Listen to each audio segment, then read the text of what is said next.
Welcome everybody to Extreme Power No Handling Autocross, and today we're dealing with the 2018 Kia Stinger. So I chose this primarily because it is one of my favourite modern sporting saloons, and yeah, it had plenty of decent power and torque, as you can see. Did weigh quite a fair bit in its stock form, as you can see, but nonetheless it made a really good use of that power, as it handles really rather well. So yeah, let's see what upgrades we can give this car. I'm sure we can put a nice engine in it, maybe something we've not had before. So yeah, we've got the 6.2 litre V8, which we've used plenty of times, and we've also got a 3.8 litre twin turbocharged V6. I don't think we've actually used that before. Yeah, I don't think we have, to be honest. I'm not quite sure what car it's from, but it looks like it's going to have plenty of decent power, so we'll go for that. It's sort of similar to the engine that we already had in this vehicle, because we also had a V6 originally, not much smaller than what we've just put in. So yeah, let's upgrade all the engine parts, see what we get. Right, so at the cams we now have 649 horsepower. Let's see how much more we can put in it. And coming up to the turbos, we now have a massive 983 horsepower. That's a huge amount for this car. So let's see what these can do, and the amount of weight that they put on. So that will give us an extra 26 horsepower for an extra 30-ish pounds. That's pretty decent. And that gives us 8 extra horsepower for 13 pounds. No, I don't really need it, to be honest. So yeah, there we go. Don't need to do the gearbox or anything like that. This car has a pretty decent gearbox in its standard form. It's not like an old car with only a 3-speed or anything like that. So yeah, it should be able to deal with it alright. So let's look at the acceleration time. So 0 to 60 in 4.858 seconds, 0 to 109.189 seconds. And if we had a big enough road, it could do 263 miles an hour, which is pretty damn good. Though we're not going to be getting to 263 miles an hour on this series. So yeah, that's the weight. It's gone up a little bit, but it's obviously got a lot more power and torque to make up for that extra weight. And yeah, now a 4.1 litre V6 rather than a 3.4, I think it was originally. So yeah, this is going to be a pretty tricky vehicle to drive, obviously, because it is still rear-wheel drive, and obviously doesn't have any extra handling upgrades, but it does handle fairly good in its stock form. And yeah, it is really rather fun to drive as well, but it's all about whether or not you can handle all that extra power through those rear wheels while dealing with the off-road elements and the rain as well. So yeah, looking forward to seeing what this can do. So yeah, let's get out there and take a look. So yeah, this sits alongside the Nissan Sentra NISMO as the newest vehicle that we've had on this series, but this is obviously a little bit more sporting than NISMO was, because obviously that Nissan was front wheel drive and didn't really have all that much power in its stock form, whereas this is a complete opposite. So yeah, both are now dealing, well, were in the case of the Nissan, but this Kia is certainly dealing with a lot more power than it had in the standard form. But nonetheless, let's get out there and see just what it can do. The inevitable traction issues off the line there. It's all about how it deals with that power once we're on the move, and certainly in terms of what we can deal with when dealing with the rough stuff like this. So yeah, certainly wasn't meant to be doing off-roading like this in its stock form.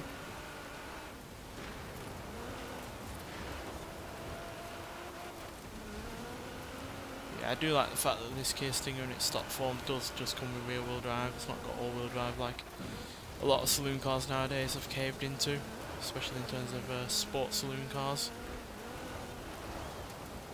And even though it is quite a heavy vehicle in its stock form, like I said earlier, it uses that power really rather well.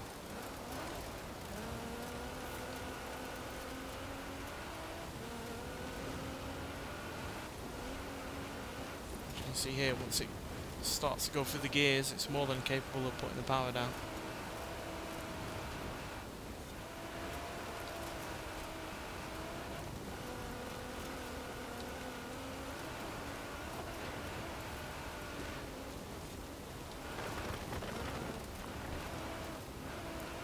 I would rather go through the wall than go off the cliff, so a little bit of a compromise there, I guess.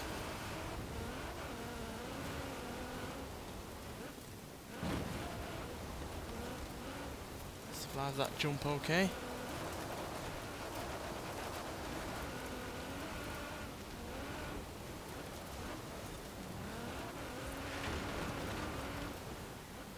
Obviously a good thing about this car being as modern as it is, those brakes are still going to be more than capable of dealing with whatever speeds we're going to be doing. So yeah, it's still going to be easily slowed down. There's not going to be too much momentum to harm its braking capabilities.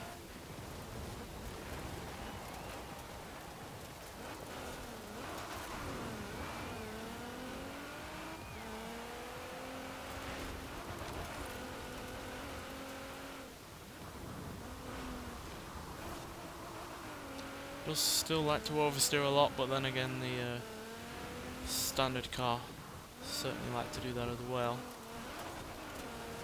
It is obviously a little bit less controllable with all this extra power.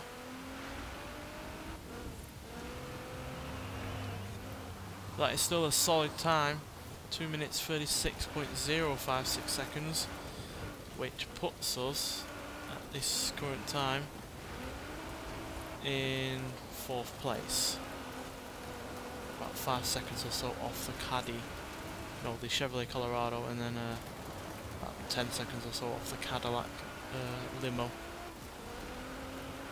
which kind of just shows how quick that thing was, considering all the things that were going against it. Let's see if we can beat that time though.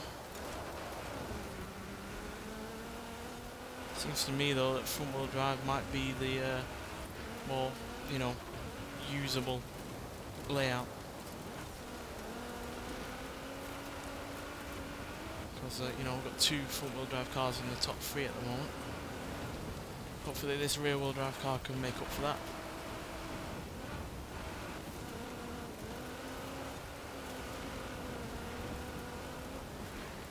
Certainly for the most part putting on a good show.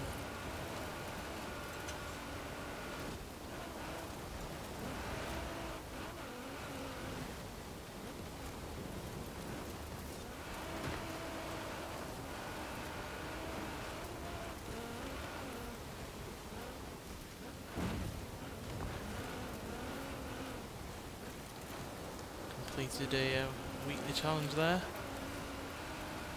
Always useful. Collect some of those Forza Fun points. Though not really spent any in the last couple of weeks, to be honest. Not been all that much that I've been interested in buying.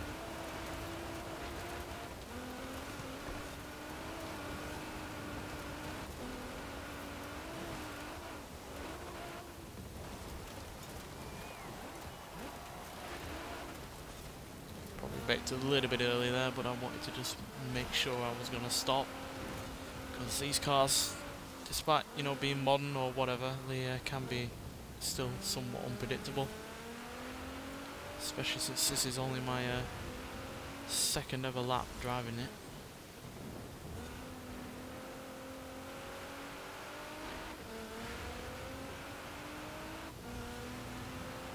And we're not going to beat the Cadillac, but we do still get a good solid time there at 2 minutes 31.385 seconds, which puts us in 2nd place, beating the Chevrolet Colorado ZR2 by nearly half a second, and yeah, smashing the likes of the Nissan Sentra NISMO and Honda S2000. But yeah, that Cadillac limo is still reigning supreme by nearly 6 seconds, which yeah, it's still really rather unbelievable, to be honest. I really was surprised by how quick that Cadillac is, and when you put it towards the context of another, a modern car.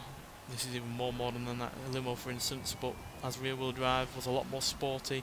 But yet, they still can't beat that Cadillac. That just shows how quick that car was, and especially in comparison to this, which, like I said, is a lot more sporty in its stock form, and certainly the quicker car in stock form. But when it comes to the here, with all that extra power, the Cadillac reigns supreme. But yeah, this Kia Stinger's still putting a good show, and yeah, 2nd place is hardly a bad time to go, or bad place to come in, quite frankly.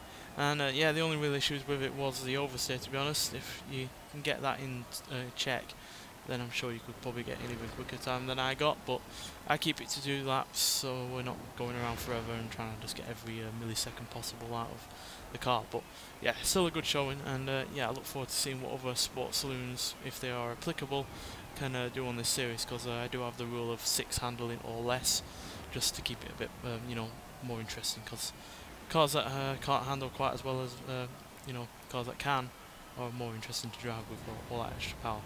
But nonetheless, thanks for watching, and I'll see you in the next one. Bye.